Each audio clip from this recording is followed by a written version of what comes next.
ভগবান হাসে কখন? যখন আমাদের মতো ভক্তরা, আমাদের মতো মূর্খ ভক্তরা আমার আমিত্বে ডুবে গিয়ে কি গো, আমরা সব আমার আমার করি না? ছেলে আমার, মেয়ে আমার, বিষয় আমার, বৈভব আমার, টাকা পয়সা সব আমার, সমস্ত কিছু আমি আমার আমার আমার আমার করে যাচ্ছি। আমাদের মনে কোনোদিনও প্রশ্ন জেগেছে, সব যদি আমার হলো তাহলে আমি টাকার? ছেলেকে জন্ম দিয়েছি তাই ছেলে আমার, আমি আমার টাকা পয়সা রোজগার করে বাড়ি করেছি, বাড়িটা আমার। অনেকে দেখবেন মন্দির নির্মাণের সময় কিছু টাকা দেয় বলে সে নিজের নামটা বলে আমার নামটা বড় করে খোদাই করে দিয়ে দিবে। কিন্তু খোদাই করলে কি হবে মা? দানটা গেল, দানটা ভগবানের জন্য গেল না, গেল দানটা আপনার স্বার্থের কারণে। আপনি দান করুন, ভগবানের জন্য দান করুন, কিন্তু যাকে দান করছেন সে যেন বোঝে, আর কেউ যেন না বুঝতে পারে, তবেই সেটা হলো তোমার নিঃস্বার্থ দান। নিতাই গৌর কৃষ্ণ প্রেমানন্দ হরি বল হরি বল।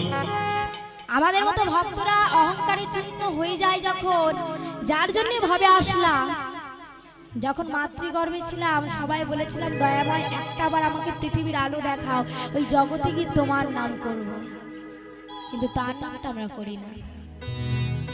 যার জন্য আসতে পারলাম তাকে দিনে আমরা সময় দিই না। দিই কি? ভগবানকে খেতে দিচ্ছি তাও আমাদের সময় হয় না যে খাচ্ছি না খাচ্ছে না। দিয়ে দিলাম একটা থালাই করি, থালার সাইজটা ছোট, দুটো নকুল দানা দিয়ে দিলাম, দানাটাই নকল দিয়ে দিলাম। ভগবান ওই ঘরে নকল নকল করে আসবে, আসল ভাবে আসবে না।